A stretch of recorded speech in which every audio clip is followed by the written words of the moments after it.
ជីវិតរបស់យើងផ្លែផ្កាទៅបានមិនមែនមកពីវាសនាមិនមែនមកពីមាត់របស់អ្នកណានោះទេវាពឹងផ្អែកទៅលើការចាប់ផ្ដើមធ្វើរឿងមួយដែលមានតម្លៃធ្វើរឿងមួយដែលថ្មីសម្រាប់ជីវិតរបស់យើងនិងមានភាពខ្នះខ្នែងចំគោលដៅជាមួយរឿងទាំងអស់នោះបើសិនជាយើងចង់ឲ្យជីវិតរបស់យើងផ្លាស់ប្ដូរសូមចាប់ផ្ដើមធ្វើរឿងដែលមានតម្លៃបំផុតដោយឈរនៅលើគោលការណ៍ទាំងអស់នេះទី1ធ្វើពី Chester ទៅ Chester ខ្ញុំធ្វើការជាមួយនឹងគ្រូខ្ញុំដំបូងគាត់និយាយប្រាប់ខ្ញុំថា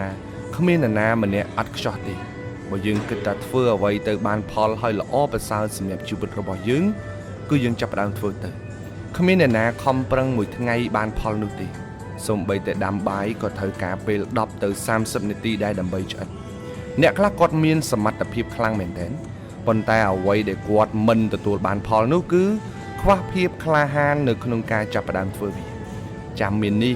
ចាំមាននោះមិនទាន់ដល់ពេលមិនទាន់ត្រៀមខ្លួនហើយជាដើមត្រូវចាំថាអត់មានអ្វីដែលអាក្រក់មើលជាងការចាប់ផ្ដើមទេគ្មានអ្វីលំបាកជាងការចាប់ផ្ដើមទេហើយក៏គ្មានអ្វីដែលអស្ចារ្យជាងការចាប់ផ្ដើមដែរកុំចាំចេះស្ទាត់ចាំចាប់ផ្ដើមរៀនធ្វើតិចតិចតក់សឹមទៅធ្វើបដាលរៀនបដាលរហូតដល់ចេះស្ទាត់ការងារវាពិតជា